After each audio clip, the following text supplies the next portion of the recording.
RS tutorial YouTube ఛానల్కి స్వాగతం. ఈరోజు మనం వీక్లీ కరెంట్ అఫైర్స్లో భాగంగా ఫస్ట్ చూసుకోబోతున్న టాపిక్ వచ్చేసి కేంద్ర సాహిత్య అకాడమీ అవార్డు, దానికి సంబంధించిన అంశము. సో ఫ్రెండ్స్, ఇక్కడ చూసుకుంటే కేంద్ర సాహిత్య అకాడమీ సంబంధించిన కార్యదర్శికి ఫ్రెండ్స్ ఆఫ్ పబ్లిషింగ్ అవార్డు అనేది రావడం జరిగింది. సో కేంద్ర సాహిత్య అకాడమీ కార్యదర్శి డాక్టర్ కృత్తివెంటి శ్రీనివాసరావుకు ఈ అవార్డు లభించింది. డాక్టర్ కె శ్రీనివాసరావు ప్రచురణ పరిశ్రమకు చేసిన సేవలకు గాను న్యూఢిల్లీలో ప్రచురణకర్తల సమాఖ్య నిర్వహించిన కార్యక్రమంలో ఆయనకు ప్రచురణ మిత్ర పురస్కారాన్ని ప్రదానం చేశారు. ఈ ప్రదానం చేసింది ఎవరంటే సుప్రీంకోర్టు మాజీ న్యాయమూర్తి జస్టిస్ హిమా కోహ్లీ, కేంద్ర మాజీ మంత్రి స్మృతి ఇరానీ గారు ప్రదానం చేశారు. ఇది ఎందుకు ఇస్తారంటే కృషి చేసిన వారికి, ఇక్కడ పుస్తక ప్రచురణ రంగంలో విశేషంగా కృషి చేసిన వారికి ఈ అవార్డును ప్రతి సంవత్సరం భారత ప్రచురణకర్తల సమాఖ్య అనేది ప్రతి సంవత్సరం ప్రదానం చేస్తుంది. బాల సాహిత్య విభాగంలో కూడా సాహిత్య అకాడమీకి బాల సాహిత్య విభాగంలో ద్వితీయ అవార్డు లభించింది. ప్రభుత్వ రంగంలో దేశంలోని అతిపెద్ద పుస్తక ప్రచురణ సంస్థగా కేంద్ర సాహిత్య అకాడమీకి పేరుంది. సో 24 భాషల్లో ప్రతి సంవత్సరము 500కి పైగా పుస్తకాలను ప్రచురిస్తుంది. అయితే ఈ సాహిత్య అకాడమీ ప్రచురిస్తున్న సంస్కృత పత్రిక అయిన సంసక అంటే సంస్కృత్ ప్రతిభ, దీనికి ప్రథమ బహుమతి రాగా, తర్వాత హిందీ పత్రిక అయిన సమకాలీన భారతీయ సాహిత్యకు 2వ బహుమతి అనేది లభించింది. సో ఫ్రెండ్స్ ఆఫ్ పబ్లిషింగ్కి సంబంధించి. సో ఫ్రెండ్స్, ఆ తర్వాత మనం నెక్స్ట్ చూసుకుంటే మిషన్ అమృత్ పథకంలో భాగంగా ఇది చాలా కీలకంగా వార్తల్లో ఉంది. దీని గురించి మనం ఖచ్చితంగా బేసిక్ ఇన్ఫర్మేషన్ తెలుసుకోవాలి. స్వచ్ఛ భారత్ మిషన్ ప్రారంభించి 10 సంవత్సరాలు పూర్తయిన సందర్భంగా మిషన్ అమృత్ కింద పట్టణ నగర ప్రాంతాల్లో నీటి వనరులను మరియు మరుగునీటి వ్యవస్థలను శుద్ధి చేసే కర్మాగారాలను దేశవ్యాప్తంగా ప్రభుత్వం ఏర్పాటు చేస్తుంది. సో ఫ్రెండ్స్, 10 సంవత్సరాలు పూర్తయిపోయింది ఇది స్వచ్ఛ భారత్ మిషన్కి. సో ఈ నేపథ్యంలో ఈ అమృత్ పథకం అనేది తీసుకొచ్చారు. ఈ పథకం కింద పట్టణాల్లో మరియు నగరాల్లో నీటి వనరులను మరియు మరుగునీటి వ్యవస్థలను శుద్ధి చేయడానికి కర్మాగారాలను కేంద్రం ఏర్పాటు చేస్తుంది.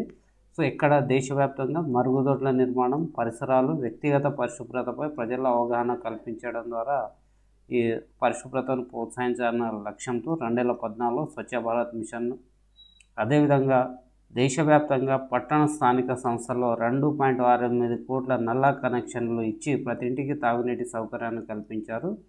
ఉపరితల భూగర్భ జలాలను సంరక్షించడంతో పాటు వాటిని పునరుద్ధరించాలన్న లక్ష్యంతో 2021లో అమృత్ 2.0 కార్యక్రమాన్ని కేంద్రం ప్రారంభించింది. సో ఇప్పుడు దేశవ్యాప్తంగా ఉన్న జల వనరులను శుద్ధి చేయాలన్న లక్ష్యంతో మిషన్ అమృత్ను కేంద్ర ప్రభుత్వం ప్రకటించింది. సో ఫ్రెండ్స్, ఇది స్వచ్ఛ భారత్ మిషన్ అనేది 2014లో ప్రారంభించారు. తర్వాత 2021లో అమృత్ 2.0. సో అమృత్ 2.0 కింద ఏం చేస్తారంటే ఉపరితల భూగర్భ జలాలను సంరక్షించడం మరియు పునరుద్ధరించడం. అదేవిధంగా ఇప్పుడు మిషన్ అమృత్ అంటే ఏంటంటే జల వనరులను శుద్ధి చేయడానికి ఈ మిషన్ అమృత్ పథకాన్ని తీసుకురావడం జరిగింది. సో ప్లూటో మూన్ చరోన్పై కార్బన్ డైఆక్సైడ్ను గుర్తించిన శాస్త్రవేత్తలు.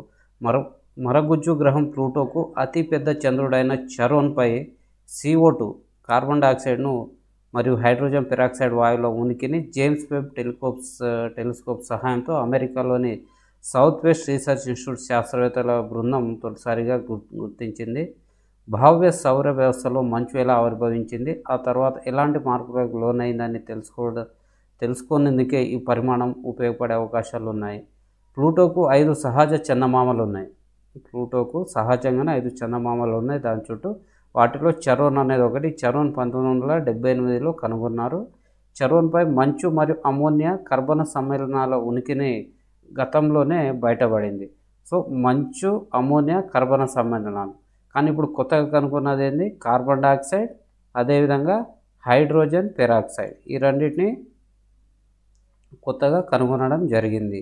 సో ఈ చరోన్ని 1978లో గుర్తించారు. దీనికి సహజంగా దాని చుట్టూ 5 చందమామలు ఉన్నాయి. సో ఫ్రెండ్స్, ఆ తర్వాత మనము బయోగ్యాస్ ప్లాంట్ల నిర్మాణాన్ని ప్రారంభించిన ప్రధానమంత్రి నరేంద్ర మోడీ. అస్సాంలోని ఆయిల్ ఇండియా లిమిటెడ్ ఆధ్వర్యంలోని 4 C compressed biogas CBG ప్లాంట్లను Modi గారు 3వ తారీఖు నాడు ప్రారంభించారు. దేశవ్యాప్తంగా పలు సిబిజి ప్లాంట్ల శంకుస్థాపనలో భాగంగా ఢిల్లీ నుంచి వర్చువల్గా జరిగింది కార్యక్రమం. స్వచ్ఛ భారత్ దివస్ సందర్భంగా స్థిరమైన పర్యావరణ అనుకూల శక్తిని ప్రోత్సహించే లక్ష్యంతో ఈ సిబిడి ప్లాంట్లను విస్తరిస్తున్నారు. కేంద్ర పెట్రోలియం సహజ వాయు మంత్రిత్వ శాఖ సమన్వయంతో 2024-25 ఆర్థిక సంవత్సరంలో 25 ఈ బయోగ్యాస్ ప్లాంట్లను ఏర్పాటు చేసేందుకు ప్రణాళికలు రూపొందించినట్లు ఆయిల్ ఇండియా లిమిటెడ్ వెల్లడించింది. సో ఫ్రెండ్స్, ఈ 2024-25 ఆర్థిక సంవత్సరంలో మొత్తం 25 బయోగ్యాస్ ప్లాంట్లను అయితే నిర్మించనున్నారు. ఫ్రెండ్స్, ఆ తర్వాత అది చాలా కీలకమైనది, ఇది మనకి న్యూస్లో వచ్చింది చూడొచ్చు. Centre approach 5 new classical states, what is the classical language అనేది దాని గురించి కూడా ఇక్కడ వివరించారు. అక్కడ నుంచి ఫోటో తీసుకున్నాము. ఇది కూడా వెబ్సైట్స్ పిఐబి గవర్నమెంట్ వెబ్సైట్ నుంచి తీసుకున్న ఫోటో. సో ఫ్రెండ్స్, మనం క్లాసికల్ లాంగ్వేజ్ని తెలుగులో సాంప్రదాయ భాష అంటాము. అసలు ఇది వార్తల్లో ఎందుకు ఉందంటే మరాఠీ, పాలి, ప్రాకృతం, అస్సామీ, బెంగాలీ భాషలు, సో ఈ మొత్తం ఈ 5 భాషలకు శాస్త్రీయ భాష హోదా కల్పించేందుకు మన మంత్రివర్గం ఆమోదం తెలిపింది. సో ఈ హోదా కలిగిన భాషల సంఖ్య ఇంతకుముందు 6 ఉండేది. ఇప్పుడు వీటికి 5 అదనంగా యాడ్ కావడంతో మొత్తం 11 అయింది, అంటే దాదాపు రెట్టింపు. సో ఇప్పుడు ఈ సాంప్రదాయ భాష అంటే ఏంటో మనం బేసిక్ ఇన్ఫర్మేషన్ తెలుసుకుందాం. భారత ప్రభుత్వం 2004లో ప్రవేశపెట్టిన భాషలను కఠినమైన ప్రమాణాల ఆధారంగా సాంప్రదాయ భాషలుగా గుర్తిస్తారు. ఆ ప్రమాణాలు ఏంటంటే ఈ ప్రమాణాల ఆధారంగానే క్లాసికల్ లాంగ్వేజ్ హోదా ఇస్తారు. సో ఒకటి వచ్చేసి 1500 నుంచి 2000 సంవత్సరాల కాలంలో దాని ప్రారంభ గ్రంథాలు ఉండాలి, మరియు ప్రాచీన గ్రంథం లేదా సాహిత్యం అనేది తరతరాలుగా మాట్లాడే వారిచే విలువైన వారసత్వంగా అది పరిగణించబడాలి. ఆ తర్వాత సాహిత్య సాంప్రదాయం అసలైనది, అంటే ఒరిజినల్ ఉండాలి. వేరొక ఈ లాంగ్వేజ్ నుంచి తీసుకున్నది కాకుండా ఒరిజినల్ సాహిత్యం ఉండాలి. తర్వాత శాస్త్రీయ భాష మరియు సాహిత్యం ఆధునికం నుండి విభిన్నంగా ఉండడం వలన శాస్త్రీయ భాష మరియు దాని తర్వాత రూపాలు లేదా దాని శాఖల మధ్య విరామం కూడా ఉండవచ్చు. సో ఫ్రెండ్స్, ఇక్కడ మనకు ఈ పాయింట్ ఈ 3 పాయింట్లు అనేవి ఎగ్జామ్లో చాలా కీలకం. అదేవిధంగా ఇక్కడ కూడా మనకు దాదాపు రెట్టింపు అన్నారు కదా, 6 నుండి ఇప్పుడు మనకు సాంప్రదాయ భాషల సంఖ్య రెట్టింపు అయిందని ఇస్తారు. బట్ ఇక్కడ ఏమైందంటే దాదాపు రెట్టింపు అయింది, కానీ మనకు పూర్తిగా రెట్టింపు అంటే 6 ఉన్నాయి, పాతవి ఇంటూ 2 12 కావాలి, కానీ 12 కాలే, 11 మాత్రమే. కాబట్టి రెట్టింపు అనేది కాలేదు. సో అక్కడ మనం ఆ చిన్న పదాన్ని గమనించాలి. క్లాసికల్ లాంగ్వేజ్గా ప్రకటించబడిన భాషకు లభించే ప్రయోజనాలు. సో ఇప్పుడు ఈ భాషలను ఇట్లా ప్రకటిస్తున్నారు కదా, దానివల్ల ఉపయోగం ఏంటి, సో దాని యొక్క ప్రయోజనాలు ఏంటి అనేది చూస్తే, సాంప్రదాయ భారతీయ భాషలలో ప్రముఖులైన పండితులకు 2 ప్రధాన అంతర్జాతీయ అవార్డులు ఏటా ప్రదానం చేయబడతాయి. సో ఆ భాషల్లో 2 అవార్డులు ఇస్తారు. క్లాసికల్ లాంగ్వేజ్లో అధ్యయనాల కోసం ఒక సెంటర్ ఆఫ్ ఎక్సలెన్స్, ఈ భాషల అధ్యయనానికి సెంటర్ ఆఫ్ ఎక్సలెన్స్ ఏర్పాటు చేస్తారు. యూనివర్సిటీ గ్రాంట్స్ కమిషన్ కనీసం సెంట్రల్ యూనివర్సిటీలలో అయినా క్లాసికల్ ఇండియన్ లాంగ్వేజ్లో నిష్ణాతులైన పండితుల కోసం క్లాసికల్ లాంగ్వేజ్ కోసం నిర్దిష్ట సంఖ్యలో ప్రొఫెషనల్ పీర్లను సృష్టిస్తారు.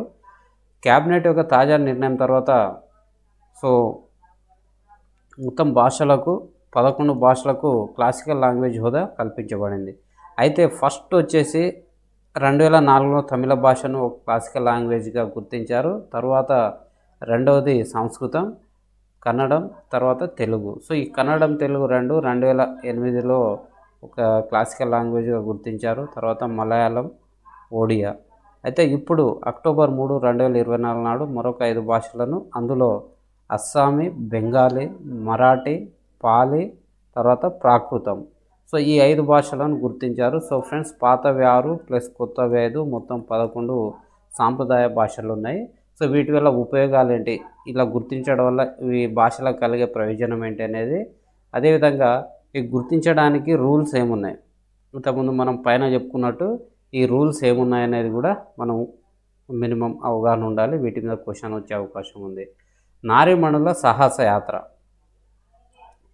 భారత నావికా దళానికి చెందిన మహిళా లెఫ్టినెంట్ కమాండర్లైన దిల్నా మరియు రూప ఇద్దరు సముద్రాల పరిరక్షణ కొరకు ప్రజల్లో అవగాహన పెంచడమే లక్ష్యంగా 8 నెలల పాటు సముద్రంపై ప్రపంచాన్ని చుట్టి రావడానికి బుధవారం గోవా నుంచి బయలుదేరారు. భారత నావికా దళానికి చెందిన INS-V తరణి నౌకలో బయలుదేరిన వీరు మొత్తం 21,600 నాటికల్ మైల్స్, అంటే సముద్రంలో దూరాన్ని ఈ విధంగా లెక్కిస్తాం కాబట్టి మనకి ఎగ్జామ్లో ఈ 23,335 కిలోమీటర్లు కాకుండా ఈ నాటికల్ మైల్స్ అని అడగవచ్చు. కాబట్టి దూరం మేర ప్రయాణించి వచ్చే ఏడాది మేలో గోవాకి తిరిగి వస్తారు. ఈ సాహసోపేతమైన యాత్రకు chief of the naval staff admiral Dinesh Tripathi ప్రారంభించారు. కేరళలోని కాలికట్లో జన్మించిన దిల్నా 2004లో, పుదుచ్చేరికి చెందిన రూపా అనే ఈ ఆఫీసర్ 2017లో ఇండియన్ నేవీలో చేరారు. సో ఫ్రెండ్స్, ఇది సముద్ర పరిరక్షణపై అవగాహన కల్పించడానికి 8 నెలల ప్రయాణం. ఫ్రెండ్స్, అదేవిధంగా ఇక్కడ ఇది వ్యవసాయానికి సంబంధించి కేంద్ర ప్రభుత్వం తీసుకున్న నిర్ణయం, ఇది చాలా కీలకం.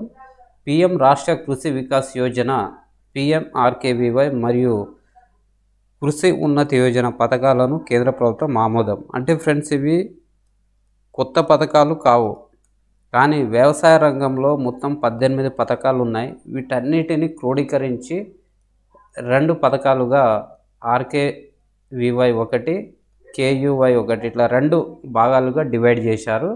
సో సుస్థిర వ్యవసాయాన్ని ప్రోత్సహించడానికి PM రాష్ట్రీయ కృషి వికాస్ యోజన మరియు స్వయం సమృద్ధి కోసం ఆహార భద్రత పథకాన్ని భద్రతను సాధించడానికి కృషి ఉన్నతి యోజన పథకాలను కేంద్ర మంత్రివర్గం ఆమోదం తెలిపింది.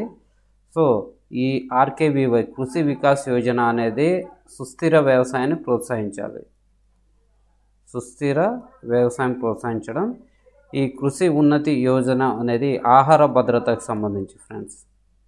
అంటే మనకు మ్యాచ్ ది ఫాలోయింగ్లో RKVY, KUY ఇట్లా వేరే కూడా స్కీమ్స్ ఇంకా రావచ్చు మనకు, వాటిని కలిపి ఇక్కడ ఇస్తారు. లేకుంటే ఇట్లా మ్యాచ్ ది ఫాలోయింగ్ ఇవ్వచ్చు, లేకుంటే పేర్ టైప్లో కూడా ఇవ్వచ్చు. సో బేసిక్గా ఆ పథకం యొక్క లక్ష్యం ఏంటి, దేని కొరకు అనేది ఒక మనకు 2-3 పదాల్లో ఒక సెంటెన్స్లో తెలిసి ఉండాలి. సో ఈ 2 పథకాల కొరకుగాను మొత్తం 1,01,321 కోట్లను కేంద్రం ఖర్చు చేస్తుంది. ఇందులో RKVYకి 57,000 కోట్లు, KUYకి 44,000 కోట్లు కేటాయించింది. సో దీంట్లో కేంద్ర వ్యయం 69,000 కోట్లుగా, రాష్ట్రాలు 32,200 కోట్లు దీనికి వ్యయం చేయాలి. 18 పథకాల హేతుబద్ధీకరణ ద్వారా రాష్ట్రాల వ్యవసాయ రంగానికి సంబంధించిన సమగ్ర వ్యూహ పత్రాన్ని సిద్ధం చేసేందుకు కేంద్ర వ్యవసాయ శాఖ అవకాశం ఇచ్చింది. ఒకే విధమైన 2 పథకాలు ఇకపై ఉండవని, అంటే డూప్లికేషన్. ఇప్పుడు పథకాలు వేర్వేరు ఉంటాయి, వేర్వేరు సందర్భాల్లో వచ్చి ఉంటాయి, బట్ అందులో లబ్ధి మాత్రం ఒకే విధంగా ఉంటుంది. కాబట్టి అలా కాకుండా ఒక విధానానికి ఒకే పథకం ఉండాలి, డూప్లికేషన్ ఉండొద్దనే నిర్ణయం తీసుకున్నారు. ఈ నేపథ్యంలో 18 పథకాలను 2 విభాగాలుగా డివైడ్ చేశారు. ఫ్రెండ్స్, మరొకటి ద ఇండియన్ ఎరా. సో ఇక్కడ చూడవచ్చు కౌటిల్య ఎకనామిక్ కాన్క్లేవ్. సో ఇది 3వ ఎడిషన్ జరిగింది ఇక్కడ న్యూఢిల్లీలో. దీనికి సంబంధించి సస్టైనబుల్ హై గ్రోత్, సో దీనికి సంబంధించి అయితే మనకు కాన్క్లేవ్ జరిగింది. ఇందులో ఏం జరుగుతుంది అనే అంశాల గురించి మనం బేసిక్గా తెలుసుకుందాం. కౌటిల్య ఆర్థిక సదస్సు 3వ ఎడిషన్ అక్టోబర్ 4 నుంచి 6 వరకు 3 రోజుల పాటు ఢిల్లీలోని తాజ్ ప్యాలెస్లో జరుగుతుంది. సో ముఖ్యంగా ఈ సదస్సులో హరిత వ్యవస్థ, గ్రీన్ ట్రాన్స్మిషన్ వైపు మళ్ళేందుకు ఆర్థిక సహకారం, భౌగోళిక ఆర్థికపరమైన విభజనలు, అంటే జియో ఎకనామిక్ ఫ్రాగ్మెంటేషన్, అభివృద్ధికి సంబంధించిన సవాళ్ళు, బలమైన ఆర్థిక వ్యవస్థను కొనసాగించేందుకు తగిన మార్గదర్శకాలతో కూడిన విధాన నిర్ణయాల అంశాలపై చర్చిస్తారు.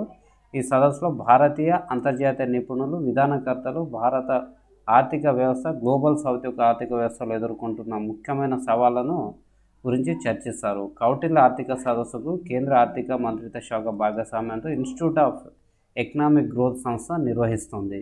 సో ఫ్రెండ్స్, ఇది మనం ఈ వీక్లో ఇంకా పూర్తి కాలేదు కాబట్టి మనము నెక్స్ట్ వీక్లో దీనికి సంబంధించిన ఇక్కడ ఏం చర్చించారు, ఏమైనా నిర్ణయాలు తీసుకున్నారా, తీర్మానాలు చేశారా, ఇలాంటి ఇంపార్టెంట్ అప్డేట్స్ ఏమైనా ఉంటే మనము నెక్స్ట్ వీక్లో దీని గురించి పూర్తిగా కవర్ చేద్దాం.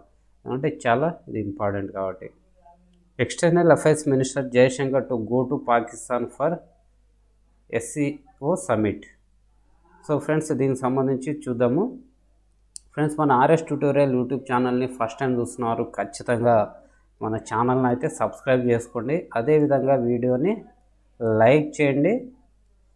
ఈ వీడియోని మీ ఫోన్లో ఉన్న వాట్సాప్, టెలిగ్రామ్ గ్రూపులలో కూడా షేర్ చేయండి. ఎందుకంటే కరెంట్ అఫైర్స్ సంబంధించి మనం వీక్లీ ఒక హాఫ్ అన్ అవర్ సమయంలో మాత్రమే ఆ వీక్ మొత్తానికి సంబంధించిన కరెంట్ అఫైర్స్ని ఇక్కడ అందిస్తున్నాం చాలా ఈజీగా. దీనికి సంబంధించిన పీడిఎఫ్ కూడా కింద డిస్క్రిప్షన్లో ఉంటుంది. అదేవిధంగా మన టెలిగ్రామ్ ఛానల్ లింక్ ఇస్తాను, అక్కడ కూడా డౌన్లోడ్ చేసుకోవచ్చు.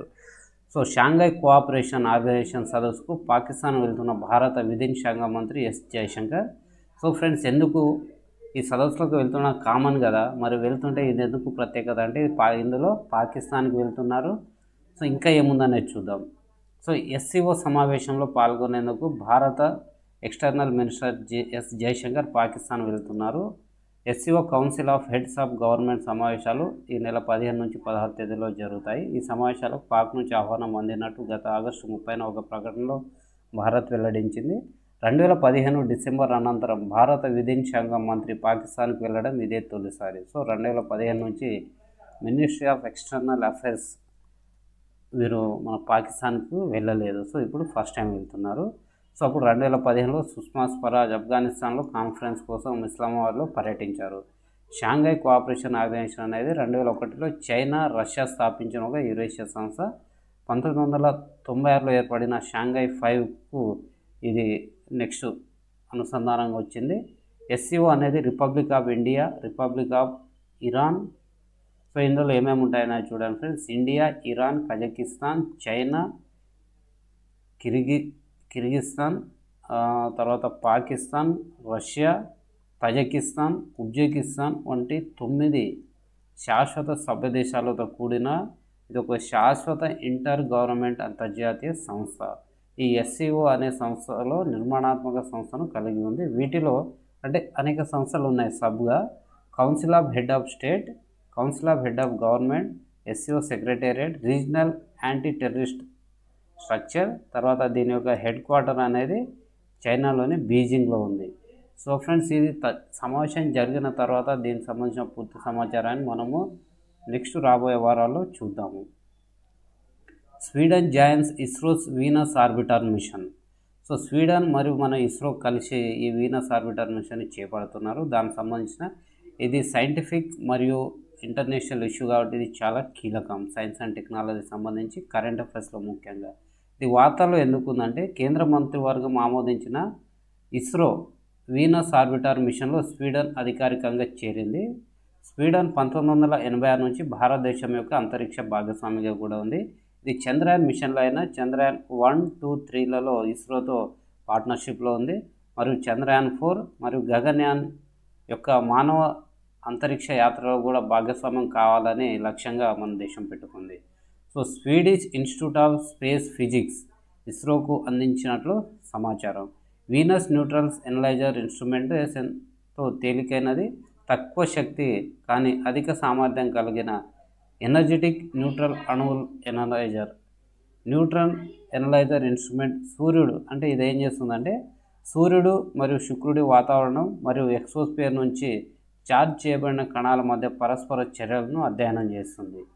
సో న్యూట్రల్ ఎనలైజర్ ఇన్స్ట్రుమెంట్ అనేది వీనస్ ఆర్బిటర్ మిషన్ 2028 మార్చిలో ప్రారంభించబడుతుందని అంచనా వేయబడింది. వీనస్ ఏం చేస్తుందంటే ఈ వీనస్ ఆర్బిటర్ మిషన్ వాతావరణం, భూగర్భ శాస్త్రం మరియు దాని మందంపాటి వాతావరణంలో పరిశోధన చేస్తూ పెద్ద మొత్తంలో సైన్స్ డేటాను రూపొందించడం సహాయపడుతుంది. సో ఈ వీనస్ ఉపగ్రహం మీద ఈ వాతావరణం, భూగర్భ శాస్త్రం దానికి సంబంధించి వాతావరణం చాలా మందంగా ఉంటుంది. దానిపైన పరిశోధన చేస్తూ దానికి సంబంధించిన సైంటిఫిక్ డేటాను అందిస్తుంది. అంతర్జాతీయ ఇంధన సామర్థ్య కూటమిలో సభ్య దేశంగా చేరుతున్న భారత్. సో ఫ్రెండ్స్, దీనికి సంబంధించిన ఫొటోస్. సో అంతర్జాతీయ ఇంధన సామర్థ్య కూటమిలో సభ్య దేశంగా చేరేందుకు భారత్ లెటర్ ఆఫ్ ఇంటెంట్పై సంతకం చేయాలని మన కేంద్ర కేబినెట్ ఆమోదించింది. అంతర్జాతీయ ఇంధన సామర్థ్య కూటమి ప్రపంచవ్యాప్తంగా ఇంధన సహకార రంగంలో సహకారాన్ని పెంపొందించుకోవడానికి, సామర్థ్యాన్ని ప్రోత్సహించడానికి ఒక అంతర్జాతీయ వేదికగా పనిచేస్తుంది. భారత్ సభ్య దేశంగా ఉన్న అంతర్జాతీయ భాగస్వామ్య ఇంధన సహకారం స్థానంలో 2020లో స్థాపించిన ఈ కూటమి విజ్ఞానం మరియు ఉత్తమ పద్ధతులను, సృజనాత్మకత పరిష్కారాలను పంచుకునేందుకు ప్రభుత్వాలు, అంతర్జాతీయ సంస్థలు, ప్రైవేట్ రంగ సంస్థలను ఏకతాటిపైకి తీసుకొస్తుంది. జూలై 2024 నాటికి 16 దేశాలు ఈ కూటమిలో చేరాయి. సో ఆ దేశాలు అయితే ఉన్నాయి ఫ్రెండ్స్ ఇక్కడ. తర్వాత దీని యొక్క ప్రాముఖ్యత ఏంటి? భారతదేశం లక్ష్యంగా పెట్టుకున్న సుస్థిర అభివృద్ధి లక్ష్యాన్ని, గ్రీన్ హౌస్ వాయు ఉద్గారాలను తగ్గించాలని భారత్ చేస్తున్న ప్రయత్నాలను ఈ కూటమితో మనం సాధించవచ్చు. ఈ హబ్ సభ్యదేశంగా చేయడం వల్ల ఇంధన రంగంలో నిపుణుల ఆలోచనలు, వనరుల వ్యవస్థను వినియోగించేందుకు భారత్కు అవకాశం కలుగుతుంది. ఇది దేశీయ ఇంధన సామర్థ్య కార్యక్రమాలను మెరుగుపరచడానికి వీలు కల్పిస్తుంది. ఇందులో సభ్యదేశంగా భారత్కు ఇతర సభ్య దేశాలతో భాగస్వామ్య ఒప్పందాలు చేసుకునేందుకు, స్వదేశీ పరిజ్ఞానాన్ని పంచుకోవడానికి, అంతర్జాతీయ ఉత్తమ పద్ధతుల నుంచి మనం నేర్చుకోవడానికి అవకాశం కలుగుతుంది. ఇలా నేర్చుకోవడం ద్వారా భారతదేశం అదనపు ప్రయోజనం పొందుతుంది. సమర్థవంతమైన ఇంధన సామర్థ్య సాంకేతికతలు, పద్ధతులను ప్రోత్సహించడం ద్వారా వాతావరణ మార్పుల సమస్యను పరిష్కరించడానికి ప్రపంచవ్యాప్తంగా జరుగుతున్న ప్రయత్నాలకు కూడా దేశం తన వంతు ఈ అంశాల్లో భారతదేశం తన వంతు పాత్ర కూడా పోషిస్తుంది అంతర్జాతీయంగా. భారత్ తరపున ఈ హబ్ కార్యక్రమాలు అమలు చేసే సంస్థగా చట్టబద్ధమైన సంస్థ బ్యూరో ఆఫ్ ఎనర్జీని ఏర్పాటు చేశారు. ఈ కార్యక్రమంలో భారత్ కార్యకలాపాలను చూసుకోవడంతో పాటు జాతీయ ఇంధన సామర్థ్య లక్ష్యాలను అనుగుణంగా భారత్ నడుచుకునే విషయంలో ఈ బ్యూరో ఆఫ్ ఎనర్జీ ఎఫిషియన్సీ అనేది కీలక పాత్ర పోషిస్తుంది. కూటమిలో చేరడం తర్వాత మరింత సుస్థిర భవిష్యత్తు దిశగా భారత్ గణనీయంగా ముందడుగు వేయనుంది. ఈ ప్రపంచ స్థాయి సంస్థలో భారత్ భాగస్వామ్యం కావడం అల్ప కర్బన ఆర్థిక వ్యవస్థ కర్బన వ్యర్థాలను తక్కువ పరివర్తన చెందడాన్ని వేగవంతం చేయడానికి, ఇంధన భద్రతను మెరుగుపరచడానికి ఇది సహాయపడుతుంది. యూనిఫైడ్ డేటా హైవేస్ నివేదిక. సో ఫ్రెండ్స్, ఇది Boston consultancy group, Japan international cooperation agency ఈ రెండు కలిపి సంయుక్తంగా విడుదల చేసిన నివేదిక 2030 నాటికి అభివృద్ధి చెందుతున్న దేశాలు ఏడాదికి 3 నుంచి 4 ట్రిలియన్ డాలర్లు సాధించగలవని ఈ నివేదిక తెలిపింది. అభివృద్ధి చెందుతున్న దేశాల సమ్మిళిత ఆర్థిక వృద్ధికి డిజిటల్ పబ్లిక్ ఇన్ఫ్రాస్ట్రక్చర్ కీలకమని చెప్పి, డిజిటల్ పబ్లిక్ ఇన్ఫ్రాస్ట్రక్చర్ ఇది చాలా కీలకం అని చెప్పి నివేదిక పేర్కొంది. అయితే డిజిటల్ గుర్తింపు కోసం వినియోగించే ఆధార్, డిజిటల్ చెల్లింపుల కోసం యూపీఐ వంటి కార్యకలాపాలతో ఈ డిజిటల్ ఇన్ఫ్రాస్ట్రక్చర్, పబ్లిక్ ఇన్ఫ్రాస్ట్రక్చర్పై భారత్ దృష్టి సారించిందని, ఇది సమ్మిళిత వృద్ధికి తోడ్పడుతుందని ఈ నివేదిక వెల్లడించింది. యూడీహెచ్లు ప్రపంచవ్యాప్తంగా బాధ్యతాయుతమైన సమాచారాన్ని పంపడంతో పాటు ప్రపంచ భవిష్యత్తును విప్లవాత్మకంగా మారుస్తాయని పేర్కొంది. యూనిఫైడ్ డేటా హైవేస్ పేరుతో జపాన్ ఇంటర్నేషనల్ కోఆపరేటివ్ ఏజెన్సీ మరియు Boston consulting group unified data ఈ యూడీహెచ్ యొక్క నివేదిక, దీని రెండు సంస్థలు సంయుక్తంగా విడుదల చేసిన నివేదిక. సో ఇది ఫ్రెండ్స్, దీనికి సంబంధించి పాయింట్ ఆల్రెడీ మనం చెప్పుకున్నాము. సో ఇక్కడ అనేక రంగాలలో విశేషమైన సామర్థ్యాన్ని చూపుతుంది Bharat. DigiLocker, Ayushman Bharat, digital machine వంటి కార్యక్రమాలు భారత్లో ప్రభుత్వ సేవలను, ఆరోగ్య సంరక్షణను ఏకీకృతం చేశాయి. ప్రభుత్వ సేవల డిజిటలీకరణ, ముఖ్యంగా రైతు ఉత్పాదకత, ఆదాయాన్ని పెంపొందించేందుకు వ్యవసాయ సాంకేతిక సలహాలు, సేవలు, గృహ ఇంధన వినియోగాలను ఆధునీకరించడంలో మెరుగైన ప్రభావం చూపుతున్నాయని తెలిపింది. యూడీహెచ్ భవిష్యత్తు మరింత ఆశాజనకంగా ఉంటుందని, యూడీహెచ్ నుండి ఉత్పత్తి చేయబడిన విలువ 2030 నాటికి అభివృద్ధి చెందుతున్న దేశాల ఆర్థిక వ్యవస్థల అంచనా వేసిన జీడిపిలో 5 నుంచి 6% ఉంటుందని నివేదిక పేర్కొంది. పిఎం ఇంటర్న్షిప్ పథకం. సో ఫ్రెండ్స్, ఇది మనకు మొత్తం వివిధ న్యూస్ ఛానల్స్, వెబ్సైట్స్లో నుంచి తీసుకున్న వార్త. సో ఈ నేపథ్యంలో దీని గురించి మనము కొంత తెలుసుకుందాం. యువతలో ఆయా ఉద్యోగాలు చేసేంత నైపుణ్యాలు లేకపోవడంతో ఉద్యోగాలు రావడం లేదు. ఈ నేపథ్యంలో దేశంలోని యువతకు నైపుణ్యాభివృద్ధి కల్పించి ఈ సమస్యను పరిష్కరించే దిశగా కేంద్ర ఆర్థిక మంత్రి నిర్మలా సీతారామన్ ఈ సంవత్సరం బడ్జెట్ ప్రసంగంలో పిఎం ఇంటర్న్షిప్ పథకాన్ని ప్రకటించింది. ఈ ప్రకటించిన పథకాన్ని 3వ తారీఖు నాడు పైలట్ ప్రాజెక్ట్గా ప్రారంభించడం జరిగింది. సో ఈ పథకం ప్రారంభించారు కదా, మరి ఈ పథకం యొక్క ఉద్దేశం ఏంటి, దీని లక్ష్యాలు ఏంటి అనేది చూద్దాము. వచ్చే 5 ఏళ్లలో అంటే 5 ఇయర్స్లో 21 నుంచి 24 సంవత్సరాల వయసులో ఉన్న 1 కోటి మంది యువతీ యువకులకు టాప్ 500 కంపెనీల్లో 1 ఇయర్ పాటు క్షేత్రస్థాయిలో పని నేర్చుకునే అవకాశం. సో ఇక్కడ స్కిల్ డెవలప్ చేయాలి కాబట్టి ఆ పనిని నేర్చుకునే అవకాశం కల్పిస్తున్నారు 5 ఇయర్స్ టాప్ 500 కంపెనీల్లో. కార్పొరేట్ సోషల్ రెస్పాన్సిబిలిటీ కింద గడిచిన 3 ఏళ్లలో చేసిన వ్యయం ఆధారంగా టాప్ 500 కంపెనీలను కేంద్రం గుర్తించి వాటి ద్వారా యువతకు ఈ పథకం కింద ఇంటర్న్షిప్ సౌకర్యాన్ని కల్పిస్తుంది. ఇంటర్న్షిప్ ఉన్న సమయంలో అభ్యర్థులకు నెలకు 5,000 చొప్పున స్టైఫండ్, దానికి అదనంగా వన్ టైం గ్రాంట్ కింద 6,000, మొత్తం ఏడాదికి 66,000 ఆర్థిక సాయం అందుతుంది. ఇంటర్న్షిప్లకు ప్రతి నెల వచ్చే 5,000లో 4,500 కేంద్రం భరిస్తుంది. 800 కోట్ల ఖర్చుతో ప్రారంభించిన పైలట్ ప్రాజెక్ట్ కింద 2025 మార్చి 2031తో ముగుస్తుంది. ఈ ఆర్థిక సంవత్సరంలో 1.25 లక్షల మందికి డిసెంబర్ 2 నుంచి ఇంటర్న్షిప్ చేసే అవకాశం కల్పిస్తున్నారు. సో దీనికి అర్హత, ఇప్పుడు ఇంటర్న్షిప్ పొందడానికి అర్హతలను చూసుకుంటే high school, higher secondary school విద్యలో ఉత్తీర్ణులైన వారు, ఐటీఐ సర్టిఫికేట్ ఉన్నవారు, పాలిటెక్నిక్ విద్యా సంస్థల నుంచి డిప్లొమా పొందినవారు, BA, BSc, BCom, BCA, BBA, BPharm వంటి డిగ్రీలు పొందిన పట్టభద్రులు ఈ దరఖాస్తు చేసుకోవడానికి అర్హులు. సో ఫ్రెండ్స్, ఈ అర్హతలు ఉన్నవారు ఎవరైనా దీనికి దరఖాస్తు చేసుకోవచ్చు. సెలెక్ట్ అయిన వారికి ఈ విధమైన లబ్ధి అయితే జరుగుతుంది. దీని యొక్క ముఖ్య లక్ష్యం ఏంటంటే నైపుణ్య అభివృద్ధి. కాబట్టి 1 ఇయర్ పాటు టాప్ 500 కంపెనీస్లో మనం స్కిల్స్ నేర్చుకోవడానికి అవకాశం కల్పిస్తారు విత్ స్టైఫండ్. ఫ్రెండ్స్, ఇది మనకు ఎన్విరాన్మెంట్ సంబంధించిన అంశం. 9 captive breed pygmy hugs release in Assam national park. Assam national park మొత్తం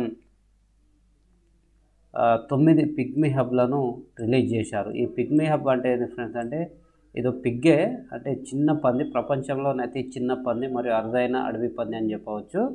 ఇక్కడ ఫోటోలో చూడవచ్చు, ఇక్కడ మంచిగా చిన్నది. ఇటీవల పశ్చిమ అస్సాంలోని మానస్ నేషనల్ పార్క్లో 9 క్యాప్టివ్ బ్రీడింగ్ పిగ్మీ హగ్లను ప్రవేశపెట్టారు. దీని గురించి మనం బేసిక్ ఇన్ఫర్మేషన్ తెలుసుకుందాం. దీని యొక్క శాస్త్రీయ నామం, సైంటిఫిక్ నేమ్ పోర్కులా సాల్వేనియా. ఇది ప్రపంచంలోని అతి చిన్న మరియు అరుదైన అడవి పంది. దీని పైకప్పు పూర్తిగా సొంత నివాసాన్ని నిర్మించుకునే అతి కొద్ది క్షీరదాల్లో ఇదొకటి. సో మనకు తాబేళ్ళు ఉంటాయి కదా, తాబేళ్ళకు పైకప్పు ఉన్నట్టు దీనికి కూడా దాని రక్షణగా పైకప్పు ఉంటుంది. నివాసం, సో దీని హ్యాబిటాట్ అనవచ్చు మనం ఇంగ్లీష్లో హ్యాబిటాట్. ఇది దట్టమైన, పొడవైన మరియు తడి గడ్డి భూముల ప్రాంతం మాత్రమే నివసించగలవు. సో తడి గడ్డి భూములు, గ్రాస్ ల్యాండ్స్ ఉండాలి. ప్రస్తుతం ఈ పిగ్మీ హగ్ జనాభా అస్సాంలోని మానస టైగర్ రిజర్వ్లో మాత్రమే ఉంది. దీని యొక్క స్థితి, IUCN స్థితి తీవ్రమైన ప్రమాదంలో ఉంది. సో వన్యప్రాణుల సంరక్షణ చట్టం 1972 కింద షెడ్యూల్ 1లో దీని సో సైడ్స్లో అనుబంధం 1. సో ఫ్రెండ్స్, ఇది మిస్ అయింది. నేను దీనికి సంబంధించి PDF అప్డేట్ చేసి మీకైతే పెడతాను. మానస్ నేషనల్ పార్క్, సో దీన్ని మానస్ నేషనల్ పార్క్లో రిలీజ్ చేశారు. కాబట్టి అసలు మానస్ నేషనల్ పార్క్ యొక్క ప్రత్యేకత గురించి మనకు తెలుసుకోవాల్సిన అవసరం ఎంతైనా ఉంది. ఇది అస్సాం రాష్ట్రంలో ఉంది. ఇది భూటాన్లోని రాయల్ మానస్ నేషనల్ పార్క్తో కలిసి ఉంది. సో అస్సాం ప్లస్ భూటాన్లోని ఈ నేషనల్ పార్క్తో కలిసి మానస్ నేషనల్ పార్క్ ఉంది. ఇది జాతీయ ఉద్యానవనం, యునెస్కో సహజ ప్రపంచ వారసత్వ ప్రదేశం. ఇది ఒక టైగర్ రిజర్వ్ మరియు ఎలిఫెంట్ రిజర్వ్, తర్వాత బయోస్పియర్ రిజర్వ్. సో ఫ్రెండ్స్, ఇది ఎన్ని విధాలుగా ఉందంటే ఇది ఒక నేషనల్ పార్కు, సో యునెస్కోకి సంబంధించి 1, 2, తర్వాత tiger reserve 3, elephant reserve 4, biosphere reserve 5. So ఇది మొత్తము 5 రకాల హోదాలను కలిగి ఉంది. ఈ నది గుండా, అంటే ఈ జాతీయ పార్కు గుండా మానస్ అనే నది ప్రవహిస్తుంది. కాబట్టి దాని పేరు విధంగా మానస్ నేషనల్ పార్క్ అని పిలుస్తున్నాము. సో ఇక్కడ ఉన్న వృక్షజాలం ప్రత్యేకత ఏంటంటే ఇది ఉప హిమాలయన్ గడ్డి భూముల పర్యావరణ వ్యవస్థలో మిగిలి ఉన్న అతిపెద్ద గడ్డి భూములు ఇక్కడ ఉన్నాయి. ఇక్కడ ఉన్న జంతుజాలం ఈ పార్క్లో అస్సాం రూప్డ్ టార్డ్ అంటే తాబేలు, స్పీడ్ కుందేలు, గోల్డెన్ లంగర్, పిగ్మీ హగ్ వంటి అరుదైన మరియు అంతరించిపోతున్న స్థానిక వన్యప్రాణులను ఇక్కడ కాపాడుతున్నారు. సో అంతరించిపోతున్న వన్యప్రాణుల సంరక్షణ దీని యొక్క ప్రత్యేకత. ప్రపంచ ఉపాధ్యాయుల దినోత్సవం ఫ్రెండ్స్ నిన్న అందరికీ తెలిసిందే 5వ తారీఖు నాడు. సో ఈ నేపథ్యంలో దీని గురించి కూడా ప్రాథమిక సమాచారం మనకు తెలిసి ఉండాలి. ప్రపంచవ్యాప్తంగా ప్రతి సంవత్సరం, అంటే ఇది ప్రపంచవ్యాప్తంగా ఫ్రెండ్స్, మన ఇండియా కాకుండా అక్టోబర్ 5న ఉపాధ్యాయుల దినోత్సవాన్ని యునెస్కో నిర్వహిస్తుంది. యునెస్కో సో 2024 సంబంధించిన థీమ్ ఏంటంటే ఉపాధ్యాయుల గొంతుకు విలువనివ్వడం, విద్య కోసం నూతన సామాజిక ఒప్పందం వైపు పయనం. సో ఫ్రెండ్స్, ఇక్కడ తెలుగులో మనకి ఇవ్వకుండా ఏం చేస్తారంటే వాల్యూయింగ్ టీచర్ వాయిసెస్ సేమ్ ఇట్లనే ఇస్తారు అన్నట్టు. ఇప్పుడు మనం వాల్యూయింగ్ గూగుల్ ట్రాన్స్లేషన్ అన్నట్టు, అంటే ఉపాధ్యాయుల యొక్క వారి గొంతుకు విలువనివ్వాలి, అదేవిధంగా నూతన అంటే విద్య కోసం ఒక నూతన సామాజిక ఒప్పందం వైపు పయనించాలనేసి దీని యొక్క థీమ్. సో అంతర్జాతీయ విద్యా వైజ్ఞానిక సాంస్కృతిక సంస్థ అయిన అంటే యునెస్కో. సో ఇంత క్లియర్గా మనకైతే తెలుగులో ఇచ్చే అవకాశం ఉండదు. సో ఈ యునెస్కో 1966లో పారిస్లో ఉపాధ్యాయుల పరిస్థితిపై ప్రత్యేకంగా అంతర్జాతీయంగా నిర్వహించిన సదస్సులో ప్రతి ఏటా ప్రపంచవ్యాప్తంగా ఈ దినోత్సవం నిర్వహించాలని దేశాలు, ఐక్యరాజ్య సమితి, అంతర్జాతీయ కార్మిక సంస్థ, వివిధ ప్రభుత్వేతర సంస్థల ప్రతినిధులు స్టేట్ ఆఫ్ ది టీచర్స్ అనే ఒక తీర్మానాన్ని ప్రతిపాదించగా యునెస్కో ఆమోదించింది. సో ఫ్రెండ్స్, 1966లో స్టేటస్ ఆఫ్ ది టీచర్స్ అనే ఒక తీర్మానాన్ని ప్రతిపాదించాయి దేశాలు, ILO మరియు ఐక్యరాజ్య సమితి, వివిధ ప్రభుత్వేతర సంస్థలన్నీ కలిసి స్టేటస్ ఆఫ్ ది టీచర్స్ అనే తీర్మానాన్ని ప్రతిపాదించగా దాన్ని యునెస్కో ఆమోదించింది. సో 1966లో. సో దీన్ని పురస్కరించుకొని మొట్టమొదటిసారిగా ప్రపంచ ఉపాధ్యాయుల దినోత్సవాన్ని 1994 అక్టోబర్ 5న నిర్వహించడం ప్రారంభించారు. సో మనం ఏమనుకుంటే అక్కడ ఆప్షన్ ఇచ్చినప్పుడు 66 ఇస్తారు, 94 ఇస్తారు. 66లో దాని తీర్మానాన్ని ఆమోదించగా 94లో first time international teachers day అనేది నిర్వహించడం ప్రారంభమైంది.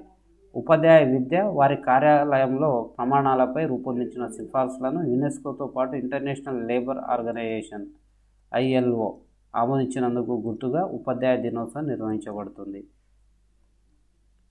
వృత్తిపరమైన అభివృద్ధి, విద్యా నాణ్యత మెరుగుదల, నూతన విద్యా విధానాలపై చర్చిస్తారు. సో ఈ రోజు ఎందుకు అంటే ఇప్పుడు డేని పెట్టుకున్నాం, ఏం చేస్తాం ఆ రోజు అంటే ఉపాధ్యాయుల యొక్క వారి యొక్క ఆక్యుపేషన్ టైప్ డెవలప్మెంట్, వారి వృత్తిలో ఏ విధమైన అభివృద్ధి ఉంది, సో విద్య యొక్క నాణ్యత, క్వాలిటీ ఎట్లా మెరుగుపరచాలి, ఇప్పుడు ఉన్న దానికంటే ఒక నూతన విద్యా విధానాన్ని ఏ విధంగా తీసుకురావాలంటే విద్యా విధానం ఉంటుంది ఆల్రెడీ, దాంట్లో మార్పులు చేర్పులు ఏమైనా అవసరం ఉన్నాయా, ఉంటే ఏ విధంగా తీసుకురావాలనే అంశాలపై ఆ రోజు చర్చించడం జరుగుతుంది. ఇది టీచర్స్ డే యొక్క ఉద్దేశం.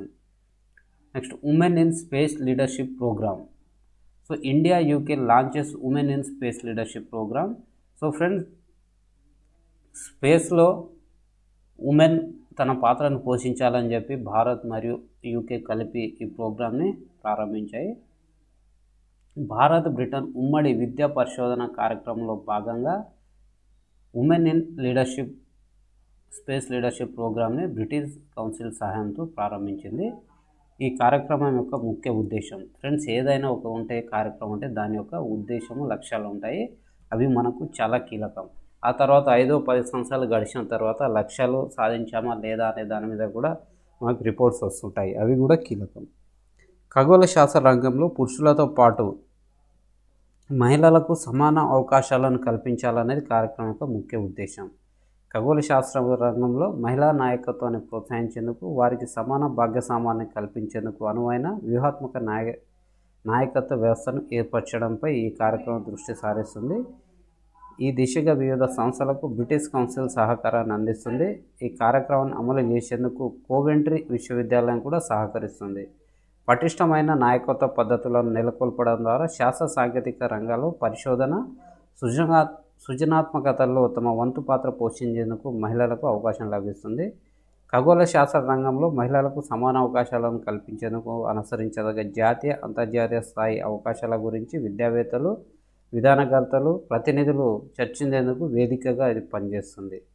సో ఫ్రెండ్స్, ఇది స్పేస్లో ఉమెన్ లీడర్షిప్ కొరకు సంబంధించి. సో ఇది మనకి ఇక్కడ మన ఇండియన్ మిలిటరీ, సో మన డిఫెన్స్ రంగం సంబంధించిన అంశము. రోబోటిక్ మిల్స్ ప్రవేశపెట్టిన భారతదేశం.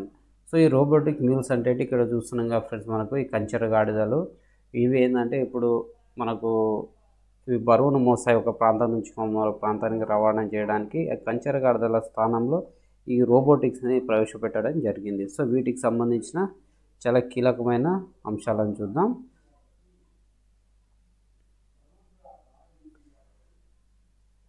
Robotic multi utility legged equipments. Mule అంటే ఇది ఫ్రెండ్స్, ఇది మనకు మ్యాచ్ ది ఫాలోయింగ్లో కూడా రావచ్చు. రోబోటిక్ ఇక మల్టీ యూటిలిటీ లెగ్డ్ ఎక్విప్మెంట్స్లను యుద్ధ ప్రాంతంలో ముఖ్యంగా ఎత్తైన ప్రాంతాల్లో వినియోగించడానికి భారత సైన్యం ప్రవేశపెట్టింది. అసలు ఎందుకు ప్రవేశపెట్టింది? దేశ సరిహద్దుల్లో ప్రతికూల వాతావరణ పరిస్థితుల్లో సైన్యానికి సహాయ సహకారాలు అందించడంలోనూ సరుకుల రవాణా చేయడంలో కంచెరగాడిదలు కీలక పాత్ర పోషిస్తున్నాయి ప్రస్తుతం. అయితే ఇటువంటి ప్రాంతాల్లో వీటి అవసరం ఉన్నప్పటికీ భారత సైన్యం 2030 నాటికి కంచెరగాడిదల వినియోగాన్ని 50 నుంచి 60% తగ్గించాలని లక్ష్యంగా పెట్టుకుంది. రోబోటిక్ మ్యూల్స్ అనేది ఒక కుక్క ఆకారంలో రూపొందించిన రోబోట్. ఇది కఠినమైన ప్రాంతాల్లో పర్యవేక్షణ, తేలికపాటి బరువులను రవాణా చేయడానికి ఉపయోగపడుతుంది. ఈ రోబోట్లు -40 నుంచి +55 డిగ్రీల సెల్సియస్ వరకు టెంపరేచర్లలో కూడా పనిచేయడంతో పాటుగా 15 కేజీల బరువును మోస్తాయి. సో వీటిని ఈ మ్యూల్స్ని లాజిస్టిక్ డ్రోన్లు పర్యవేక్షణ చేస్తాయి. ఇవి వస్తువులను గుర్తించడానికి ఎలక్ట్రో ఆప్టిక్స్, ఇన్ఫ్రారెడ్ టెక్నాలజీతో అమర్చబడి ఉంటుంది. ఇవి నదుల లోపల కూడా కదిలే మూమెంట్ అయ్యే సామర్థ్యాన్ని కలిగి ఉన్నాయి. ఇది భారత సైన్యానికి మానవ జీవితాలను ప్రమాదంలో పడకుండా నిఘా సామర్థ్యాలను మెరుగుపరచడానికి ఉపయోగపడుతుంది. చైనా అయితే ఇప్పటికే తన సైనిక కార్యకలాపాల్లో రోబోటిక్ డాగ్స్ను ప్రవేశపెట్టడం జరిగింది. భూమికి మరో చంద్రుడు, మినీ మూన్. సో ఫ్రెండ్స్, ఇది కూడా చాలా కీలకంగా ఉంది కరెంట్ అఫైర్స్లో భాగంగా న్యూస్లో, కాబట్టి దీని గురించి కూడా మనం తెలుసుకోవాలి. మన సౌర కుటుంబంలోని అర్జున అస్టరాయిడ్ బెల్ట్ నుంచి వచ్చిన 2024 PT5 అని పిలువబడే గ్రహశకలం 53 రోజుల పాటు భూమి గురుత్వాకర్షణ పరిధిలో పరిభ్రమిస్తుంది. అయితే ఇది భూమి చుట్టూ పూర్తిగా పరిభ్రమించదు, కేవలం తాను తిరిగే కక్షను కొంత మార్చుకుంటుంది. భూమి దాని భ్రమణాన్ని స్వల్పంగా మార్చుతుంది. ఆ తర్వాత ఈ గ్రహశకలం తనదైన దారిలో వెళ్ళిపోతుంది. ప్రస్తుతం భూమికి ఉన్న సహజ ఉపగ్రహం చందమామ లాగానే ఈ గ్రహశకలం కూడా భూమికి సుమారు 2 నెలల పాటు భూమి చుట్టూ మినీ చంద్రులాగా ఉంటుంది. అప్పుడప్పుడు ఇలాంటి గ్రహశకలాలు భూమికి 28 లక్షల మైళ్ళు అంటే 45 లక్షల కిలోమీటర్ల దూరం వరకు వస్తుంటాయి. ఈ గ్రహశకలాలు గంటకు 3540 కిలోమీటర్ల వేగంతో కదిలేటప్పుడు భూమి గురుత్వాకర్షణ శక్తి వాటిపై బలమైన ప్రభావాన్ని చూపుతుంది. దీని పరిమాణం చంద్రుడితో పోల్స్తే 3,50,000 రెట్లు చిన్నది. సో ఫ్రెండ్స్, చంద్రుడి యొక్క వ్యాసం 3476 కిలోమీటర్లు కాగా ఈ మినీ మూన్ యొక్క వ్యాసం కేవలం 10 మీటర్లు మాత్రమే. సాధారణంగా ఇది కంటికి కనిపించదు, ప్రత్యేకమైన టెలిస్కోప్తో మాత్రమే చూడాలి. సో తెల్లవారుజామున 1:30 తర్వాత దీన్ని గుర్తించవచ్చు. సో గ్రహశకలం భూమిని ఢీకొట్టదని, ఇది ఢీకొడుతుంది అని చెప్పేసి చాలా చర్చ జరిగింది, బట్ ఢీకొట్టదని నిర్ధారించారు.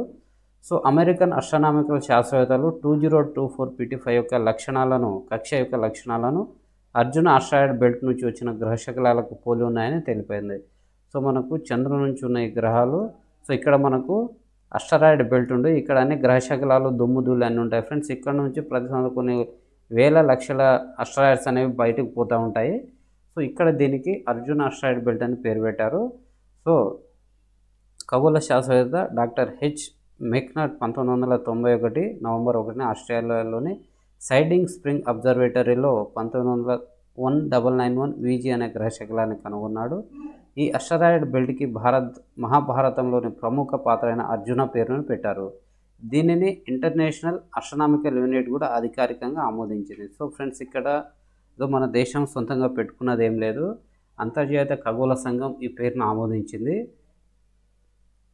భూమి చుట్టూ చిన్న చంద్రుడు కనిపించడం ఇదే తొలిసారి కాదు. ఇంతకుముందు 1991, 97, 2013 మరియు 2018లో కూడా ఇలా సంఘటనలు జరిగాయి.